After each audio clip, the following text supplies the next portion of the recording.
오늘 세상보다 하나님 나라를 위해 살라라는 제목으로 함께 은혜를 나누고자 합니다. 우리가 이 세상에서 수고하고 무거운 짐을 진 많은 이유가 먹고 사는 문제입니다. 그런데 그 모든 것들을 오늘 말씀은 주님께 맡기라는 것입니다. 어느 정도까지 맡겨야 됩니까? 몽땅 맡기라는 것입니다. 옛날에 지붕이 이제 새는 때가 많이 있어요. 그래서 여름철 장마비를 대비해서 지붕 기와나 그런 것을 잘 살피라고 했습니다. 아파트에 사는 것이 좋은 점은 장마가 와도 상관없다는 것입니다. 그러나 예전에는 기와가 깨진 것을 수리를 해야 되고, 또 그 차양이 플라스틱 그런 것으로 하고 그게 우박 내리고 그러면 또 깨지지 않습니까? 그런 것들을 수리하느라고 고생을 합니다. 그런데 지붕을 수리하고 그럴 때 그것을 완벽하게 수리하지 않고, 특히 슬라브 집의 경우에는 그냥 대충 그 위에다가 방수 처리하고 시멘트 바른다고 해서 되는 것이 아닙니다. 참 물이 희한하게 어떻게 그것을 찾아가지고 스며들어서 물이 새는 것입니다. 오물이나 무슨 비닐 껍질이나 그런 것들을 완전히 제거하고 깨끗이 그야말로 청소한 후에 방수 처리를 하고 시멘트를 바르지 않으면 또 물이 새는 것입니다. 우리 인생의 누수 현상이 바로 그것입니다. 하나님을 향하여 우리가 온전하게 되지 않으면 끝까지 마귀는 틈을 타고 들어오고, 세상의 근심 걱정은 우리 마음 가운데 스며들어서 물이 새는 것입니다. 그러므로 어거스틴은 우리가 주님의 품에 안기기까지는 참된 평화가 없다고 했어요. 크리스찬의 완전에 이르지 않으면 물이 새는 것입니다. 완전 방수가 안 되는데 어찌 물이 안 새겠습니까? 그러니까 우리 인생에 열심히 하나님을 믿고 웬만큼 됐다 할지라도 아직도 여전히 육신의 정욕, 안목의 정욕, 이생의 자랑이 남아있지 않습니까? 그래서 요한 웨슬레는 그리스도인의 완전을 얘기했지만, 그러한 상태가 되면 또 부인이 너무 괴로워요. 요한 웨슬레는 크리스찬의 완전에 이르렀는지 모르지만 집에 가서는 많이 볶이고 심지어는 얻어맞기까지 했다고 했습니다. 영국 그 여자들이 힘이 세요. 그렇기 때문에 요한 웨슬레는 가면 집에 밖에 나갔으면 돈을 벌어와야지, 빈손으로 오고 나는 다 나눠주고 의롭게 당신 혼자만 그렇게 사느냐 해가지고 요한 웨슬레가 부인한테 굉장히, 그래서 그 요한 웨슬레 그 사모님이 3대 악처 중에 하나입니다. 세상에 안 믿는 사람도 악처되기가 쉽지 않은데 아주 그렇게 훌륭한 주의 종의 부인이 세계의 3대 악처 중에 하나예요. 크리스찬이 완전히 쉽지 않고, 자기 혼자 완전해서 온 집안은 그런 식으로 악처 만들고 그러면 또 그것도 문제죠. 그런데 우리가 마음에 새는 그 이유가 물질 중에 하나고, 형제와 자매 사이를 원수 만드는 것이 유산 상속입니다. 그래서 오늘 첫 번째 그것이 물질의 문제로 나옵니다. 그래서 제자들은 말씀을 전할 때 비진리가 진리를 대적하기 때문에 이 진리가 아닌 거짓 것들이 너희를 대적한다 할지라도 두려워하지 말라. 그리고 심지어 너희를 죽이기까지 할지라도 영혼을 죽이지 못하는 그들을 두려워하지 말라고 방금 앞 구절에서 나와 있습니다. 그런데 이제는 13절에 보면 무리 중에 한 사람이 이제 제자에서 일반 백성으로 바뀌었어요. 일반 무리들입니다. 일반 무리들은 먹고 사는 것이 그게 지금 중요한 것이에요.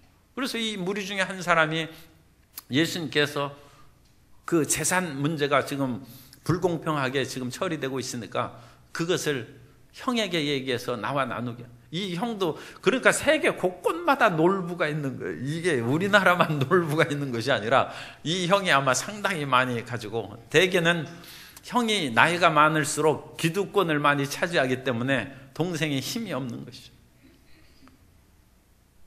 그래서 이제 그 상속을 나누라고 하고, 이 상속을 나눈 그 문제를 랍비한테 와서 해결했다는 것은, 그것은 성경에 나타나 있는 그런 기록입니다. 그래서 신명기 21장 15절 이하에 보면, 어떤 사람이 두 아내를 두었는데 하나는 사랑을 받고 하나는 미움을 받다가, 그 사랑을 받는 자와 미움을 받는 자가 둘 다 아들을 낳았다 하자.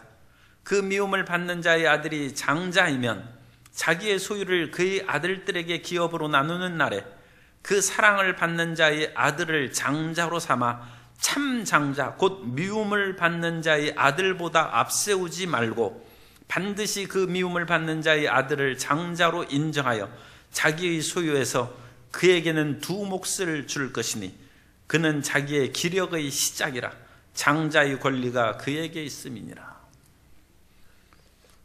고대 세계에 일부 다처 시대가 있었으니까, 또 그 남녀의 불균형이 있으면 그 아내를 그렇게 열어 얻는 그런 사회적인 그 상황도 있습니다. 그런데 이제 한 사람은 사랑하고 한 사람은 미워하는데, 미움받는 자의 자녀가 먼저 태어난, 그래서 장자가 됐어요. 그러니까 이건 말이 안 되죠. 미워하는 그런 아내에게서 장자의 명분하면 두 곱절을 줘야 되니까. 그러니까 그걸 바꾸려고 하는데 그러지 말라는 것입니다. 그런데 그걸 바꾸는 경우가 많이 있겠죠. 왜냐하면 사랑하는 아내가 그 작은 아들을 낳았으니까 그 뒤바꾸기가 쉽습니다. 그럴 때 그 하나님께 호소하는 것이죠. 그래서 그것을 바로잡으라는 것입니다. 이런 재산 상속의 문제로 인해서 실질적으로는 형제 간에 싸움이 나고 원수가 되는 일이 많은데, 사실 억울한 일을 당한 편에서는 굉장히 해결해야 될 중요한 문제죠. 그런데 예수님께서는 그것도 물론 주님께서 왜 인정을 안 하겠습니까? 그런데 근본적으로 인간의 탐욕의 마음이 사람을 망하게 시킨다는 것입니다. 일반 랍비는 재산 상속에 대해서 재판을 하고 그것을 올바르게 하라 그렇게 가르쳐 주지만, 그것은 사람인 그 랍비가, 사람인 선생이 하는 그런 가르침이고, 하나님이신 예수님은 다른 사람의 잘못을 보기 전에 내 자신의 탐욕과 욕심을 제거하라.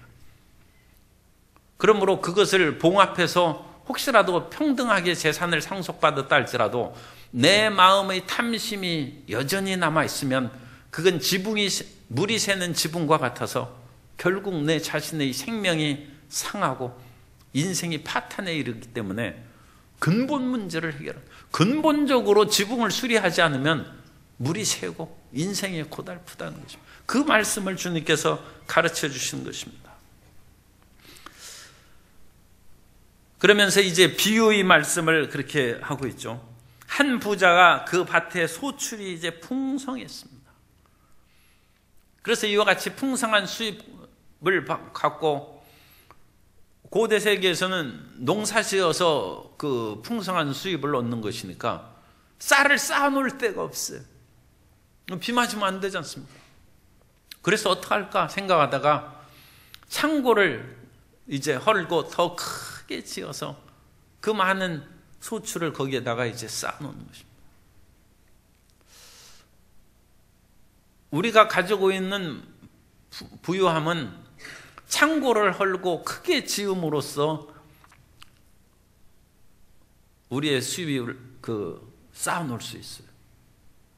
그런데 그것을 우리가 살펴보면서 우리 생명은 연장하고 쌓아놓을 창고를 못 짓는다는 것을 알아야 됩니다. 사람은 자기 수입이나 물질은 쌓아놓을 곳을 만드는데, 진정 중요한 것은 자기 생명인데 자기 생명을 연장시키고 쌓아놓을 창고는 못 만들어요. 그런데 사람들은 자기 생명을 쌓아놓을, 자기 생명을 연장할 창고는 생각지도 아니하고 자기는 안 죽는 것으로 생각하고 자기가 만든 모든 부귀 영화는 다 누릴 수 있는 것을 생각하지만, 하나님께서는 그 창고를 크게 짓고 모든 풍성한 수요를 수입을 그 쌓아놓은 그 부자에게 이 사람아 오늘 밤에 내가 내 영혼을 취하리니 그러면 쌓아놓은 것이 누구의 것이 되겠느냐. 그래서 그 부자가 허망하게 인생을 끝냈다는 것입니다. 오늘날 이 세상은 굉장히 어려운 세상입니다. 이 세상에서 많은 그런 사람들을 휘어잡고 있는 것이 유물론입니다. 세상은 물질이라는, 우리 인간도 물질적인 존재에 불과하다는 것입니다.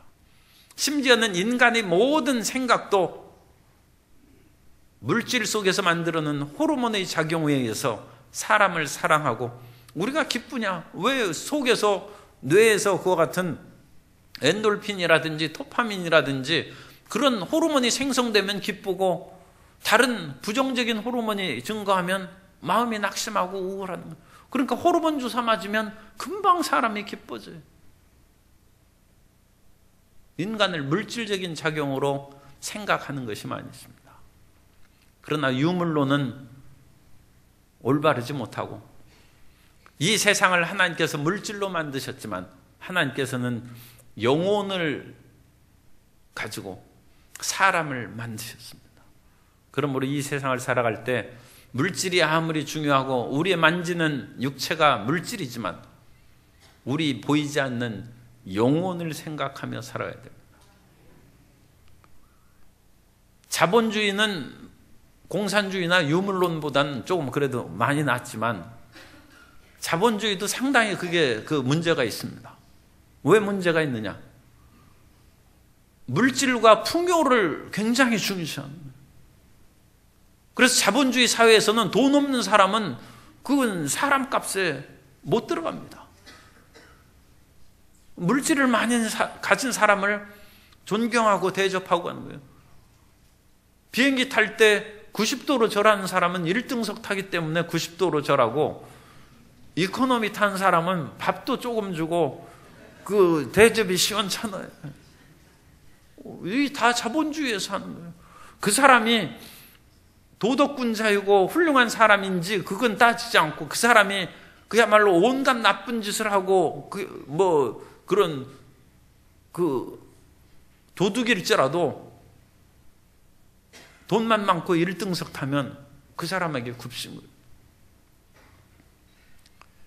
그래서 이 물질주의 사회 속에서 우리가 정신을 바짝 차려요.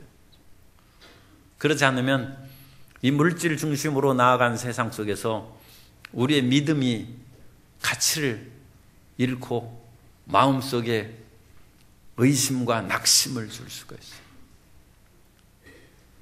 주님께서는 가난한 사람이 믿음에 부요케 한다고 했는데, 그러나 이 가난하면서 믿음에 부유한 사람이 긍지를 잃어버리면 신앙이 어디 가겠습니까? 그러니까 교회에서는 가난한 사람이라 할지라도 믿음이 부유한 사람을 존경하는 것이 교회입니다. 그런데 교회 안에서도 믿음이 부유한 사람을 존경하지 아니하고 돈 많은 사람을 존경한다면, 물론 그 경우에는 돈도 많고 믿음도 많아야 돼. 그런 경우는 괜찮아요. 그런데 믿음이 없어요. 그런데 돈만 많아요. 그건데 세상에서는 그 사람을 존경할지라도 교회에서는 그 사람을 불쌍히 여겨야죠. 그 사람을 오히려 믿음의 세계로 이끌어가도록 지도해야 되는데, 믿음이 부유한 사람이 돈 많은 그 믿음이 적은 사람에게 굽신거리고 매달린다면 믿음이 성장할 그곳이 어디 있습니까? 교회에서 그걸 가르치지 않으면 어디에서 가르치겠습니까? 그러므로 예수님께서는 이 물질적인 것에 마음을 뺏기지 말라. 그러니까 예수님은 아무것도 없으나 주님께서는 많은 사람을 부요케 하는 것입니다. 이 믿음의 담대함을 이제 갖는 것이죠.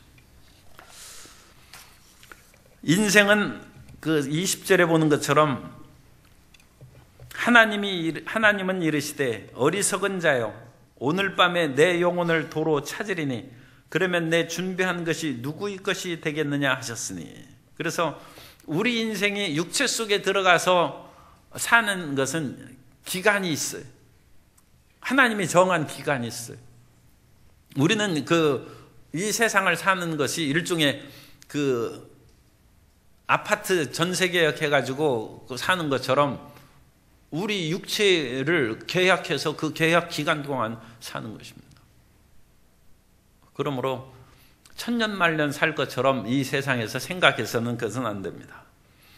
그런데 이 계약 기간이 만료되었어도 연장해 줄 수가 있어요.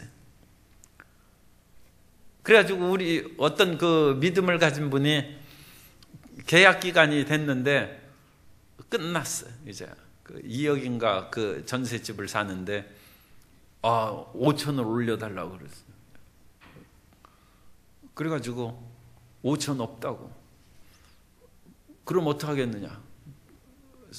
그러면 내가 그냥 5천에 해당하는 그 월세로 내가 매달 조금씩 주겠다.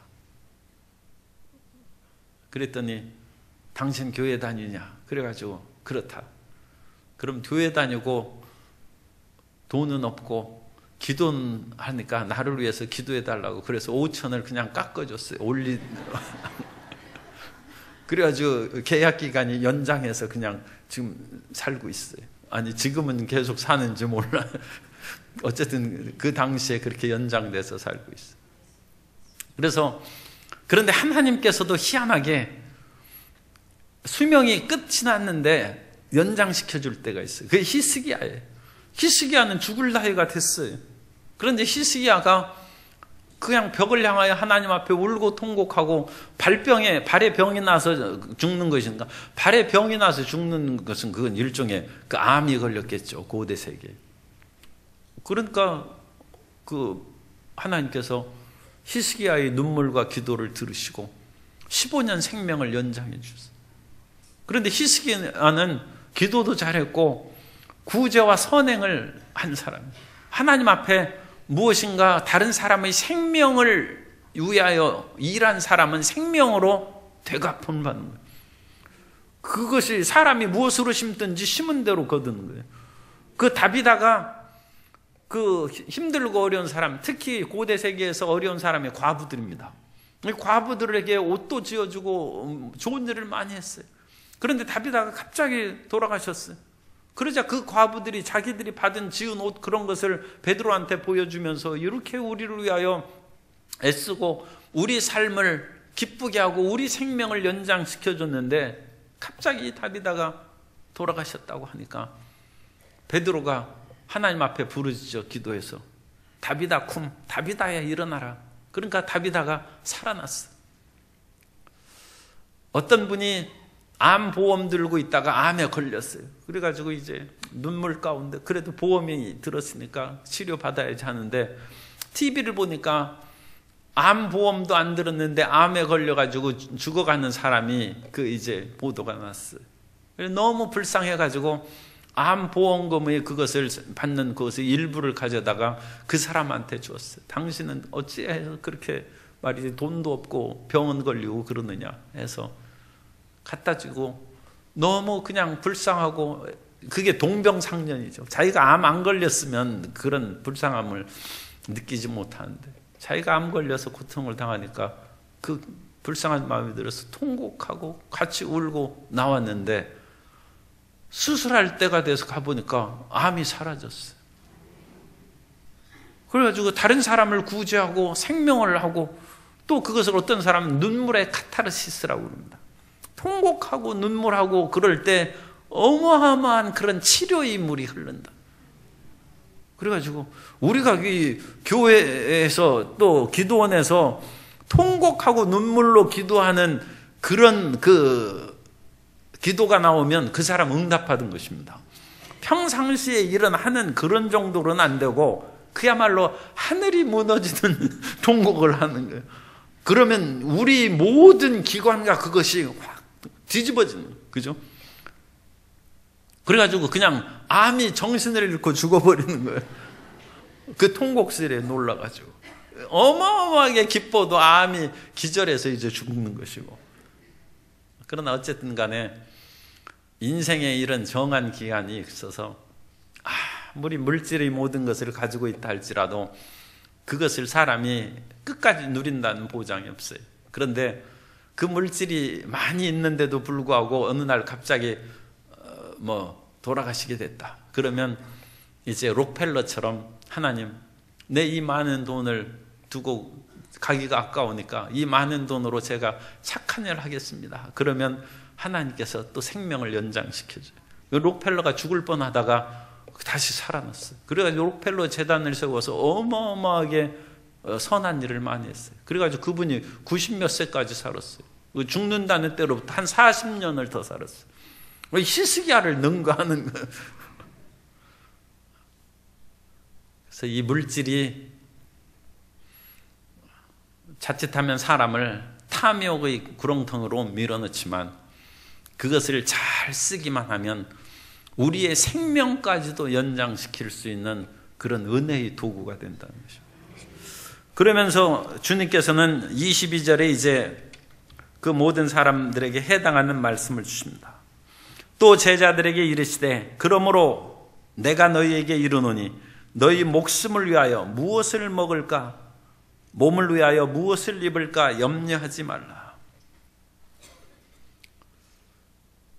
우리가 물질에 자꾸 마음을 갖는 것은 탐욕으로 자기가 먹고 입을 것이 있는데도 불구하고 계속 모으는 탐욕이 이제 큰 문제고, 그렇지 않은 경우에는 항상 그것이 약간 부족하고 그렇게 풍성하게 넉넉하지 못해서 이제 그런 것이죠.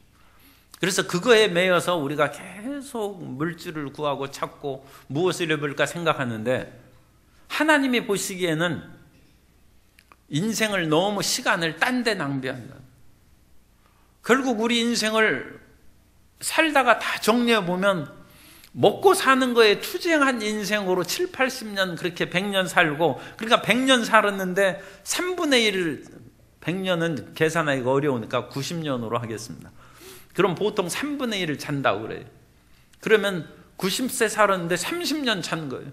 또 밥 먹고 뭐 일반적인 거 하는데 또 그냥 3분의 1 보내고, 일하는데 그냥 30년 한 거예요. 그러면 90년을 살아도 일하는 30년밖에 없는 거예요. 그런데 그 30년 일한 것을 자세히 살펴보면 먹고 사는 것이 29년 했어요.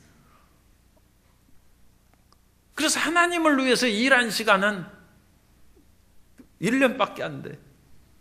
그러면 인생이 먹고 살다가 죽는 것을 위해서 왔나?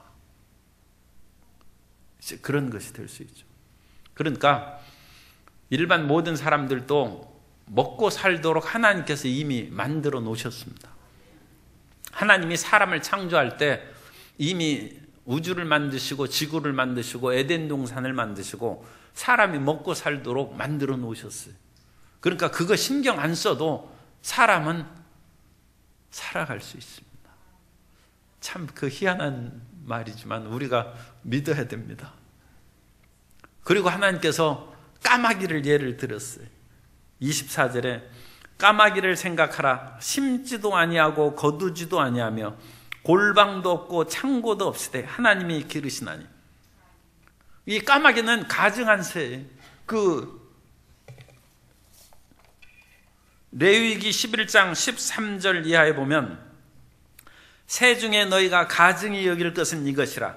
이것들이 가증한즉 먹지 말지니 곧 독수리와 솔개와 물수리와 말똥가리와 말똥가리 종류와 까마귀 종류와. 그러니까 까마귀는 가증스럽게 여기는 가증한 새입니다. 그런데도 불구하고 하나님께서 까마귀도 이와 같이 먹여서 심지도 거두지도 않고 이렇게 살리는데 하물며 너희일까 보냐. 우리는 까마귀보다 훨씬 좋은 새들 많이 있죠. 그래가지고 그런 착한 새들이 무슨 새가 있나. 어쨌든 뭐 뻐꾸기도 있고, 그죠? 그 착한 새들이 또 많이 있어요. 뻐꾸기는 안 착한가요? 그 어쨌든 벌레 잡아먹는 제비도 있고, 그렇게 해서 착한 새들도 많이 있는데, 착한 새들뿐만 아니라 까마귀도 기르신다. 그런데 우리는 새보다 얼마나 귀합니까? 참새 한 마리도 땅에 떨어지는 것이 하나님께서 허락하시지 않으면 떨어지지 않는다고 했는데, 너희는 이 참새보다, 이 새들보다 얼마나 귀합니까? 그러니까 우리는 원래 먹고 살게 되어 있다는 거예요. 먹고 살게. 그런데도 먹고 살지 못하도록 세상이 자꾸 사람들이 만든 것은 인간의 탐욕 때문입니다. 그래서 온 세계에 식량은 넘쳐나는데 다른 곳에는 식량이 썩어서 버리고 다른 곳에는 밥을 먹지 못해서 굶어 죽는다. 이 제국주의적인 세계적인 정책으로 말미암아 인류가 굶어 죽고 있어요. 일본에서 지금 대폭우가 나가지고 수많은 사람들이 죽고 이재민이 뭐 수만 명, 수십만 명 그렇게 생겼는데 무려 며칠 사이에 1000mm가 내렸다는 거예요. 비가 1000mm가 1m예요. 1m 물이. 비가 1m를 내리려면 얼마나 내려요. 정말 하늘도 이렇게 엄청나게 물을 그렇게 쏟아부을 수 있나 싶어요. 그죠? 모든 곳에 1m 물이 쏟아져 봐요. 그러면 높은 곳에 있는 물이 낮은 거에 나면 거기는 수십 미터 되는 거예요. 그러니까 집이 안 내려가겠습니까? 사람이 살 수 없죠. 그런데 그것이 그 시시한 그 태풍이 그 이름도 뭐 시시해가지고 그런데 뿌라삐룬이라고 이름도 희한해. 어떻게 뿌라삐룬 태풍이 그 별로 힘도 약했어요. 그런데 그 뿌라삐룬이 우리나라에 온다고 그랬어요. 그러더니 어떻게 변심해가지고 일본 쪽으로 그렇게 가면서 수많은 수증기를 품고 거기에서 갑자기 물을 다 쏟아보니까 자연재앙의 그것을 대비가 세계 유일이라고 자랑하는 것이 일본입니다. 그런데 일본이 아니 비가 1m가 내리는데 그걸 어떻게 감당해요? 그것은 인간이 생각하는 그 하수도관이나 모든 시설을 초강 그것은 감당을 못합니다. 그래서 사람들이 탐욕으로 오늘날 인재를 만든다. 그래서 기후의 재앙, 여러 가지 환경 파괴로 말미암아 그런 어마어마한 폭우가 내리는 것이고 사람 사이에서도 탐욕이 가득함으로 말미암아 놀부가 계속 끌어모으고 흥분을 그렇게 죽임으로 말미암아 그렇게 살아가기 힘든 그런 사회를 만들어 그렇다는 것입니다. 그러므로 하나님께서 원래 우리 인생에게 주신 이런 모든 삶의 여건은 안전하고 평안하다는 것을 잊지 말아야 됩니다. 그러므로 우리가 웬만큼 직장을 갖고 먹을 그런 일을 마련하면 보다 더 가치 있고 위대한 일에 마음을 돌려야 됩니다. 왜냐하면 우리가 이 세상에서 물질을 위해서 일한 것은 결국은 이 땅에 놓고 가는 것이고 아무리 많이 먹어도 남는 것이 없고 아무리 많이 쌓아놔도 그것은 사라져버리는 거예요. 그렇기 때문에 사라져버리고 허무한 것을 위해서 한평생 살고 한 것이 아무것도 없잖아요. 그런 것보다는 그런 물질을 통해서 하나님을 섬기고 이웃을 사랑하는 영적이요 영원한 것을 만들라는 것입니다. 그것이 인간의 가치 있는 삶이라는 것입니다. 그래서 이 가치 있는 삶을 위해서 전진해 나아가라고 예수님께서 우리에게 가르치는 것입니다. 이번 성지순례 갔을 때도 그 이스라엘에 완전 건기로 들어가지 않아서 빨간 꽃들이 들판에 많이 피어 있어요. 그 아네모네입니다. 아네모네. 그런데 여기에서 예수님께서 들에 핀 백합화를 보라. 그래서 심지도 없고 길쌈도 아니하는데 그 아름다움. 이 백합화라는 것은 샤난나라는 히브리어를 이제 그 번역한 꽃이 백합화인데 사실은 이 샤난나라는 그런 꽃은 여러 가지 흰색이나 붉은색이나 그런 것도 상관없이 그냥 큰 꽃이라는 뜻입니다. 그런 큰 꽃을 그냥 번역해서 했기 때문에 이전에 그 번역할 때 이것을 전통적으로 백합이라고 했어요. 백합은 흰 꽃 아닙니까? 그래서 이 번역은 별로 합당하지 않습니다. 색깔하고는 상관없어요. 그러니까 빨간 백합도 상관없고 하얀 백합도 되고 사실은 이제 여러 가지 다양한 꽃들을 한꺼번에 지칭하는 용어가 샤난나라는 그런 단어인데 그 샤난나를 번역한 거예요. 헬라어로. 그래서 오늘날 여기에서 이 백합화라고 그 27절에 백합화는 아네모네라고 번역하는 것이 그것이 오히려 좋습니다. 그런데 이 아네모네가 빨간 꽃이 온 그 이스라엘 들판에 펴져 있어요. 그것을 이제 참 아름답습니다. 그런데 이 아네모네는 바람이 오면 고개를 흔들어요. 그래서 아네모네가 왜 바람이 불면 고개를 흔드냐? 아네모네가 너무 이뻐가지고 바람의 신이 아네모네를 사랑했어요. 그런데 바람의 신은 이미 처자가 있는 몸에 그래가지고 이 부인이 봄의 여신이에요. 그 부인이. 그래가지고 이 봄의 여신이 아네모네를 꽃으로 만들었어요. 그런데도 이 바람의 신은 아네모네를 못 잊어서 계속 찾아다녀요. 그러다가 찾았어요. 찾아가지고 바람이 아네모네를 쓰다듬으려고 하면 고개를 흔드는 거예요. 그래서 아네모네는 바람이 불어오면 꽃머리를 흔든답니다. 그래서 인간의 허망한 사랑과 사랑의 배신을 상징하는 꽃이 아네모네예요. 그런데 그 아네모네를 27절에 아네모네를 생각하여 보라. 실도 만들지 않고 짜지도 아니하는데 그 빨간 꽃이 오늘날에 봐도 그것이 여러 그 들판에 피어 있는 것을 보면 아름답습니다. 그런데 그 아름다운 것은 솔로몬의 모든 영광으로도 솔로몬이 자색 옷을 입고 얼마나 화려한 왕복을 입었겠습니까? 그런데 그것으로도 비교할 수 없다. 그러면서 우리에게 믿음을 가지라는 것입니다. 까마귀도 먹이시고 아네모네도 그렇게 아름답고 꽃 피우는데 하나님을 믿으라는 거예요. 그러면 하나님께서 먹이시고 입히신다. 물론 하나님께서 다른 성경 구절을 통해서 우리가 그냥 무조건 먹이시고 입히신다 해서 앉아있으면 먹을 것을 주신다는 그런 뜻은 아닙니다. 예수님께서는 그 나사렛에서 유명한 목수예요. 그래서 예수님에 대해서 그 마가복음 6장 3절에 보면 이 사람이 마리아의 아들 목수가 아니냐, 야고보와 요셉과 유다와 시몬의 형제가 아니냐. 그래서 예수님을 마리아의 아들 목수라고 했는데 이것은 그 목수입니다. 헬라어로는 정관사 호텍톤이라고 해서 바로 그 목수예요. 이 정관사를 붙이는 것은 이름이 있고 분명히 알만한 사람이 아는 사람에게 붙이는 거예요. 예수님은 실력 있는 목수예요.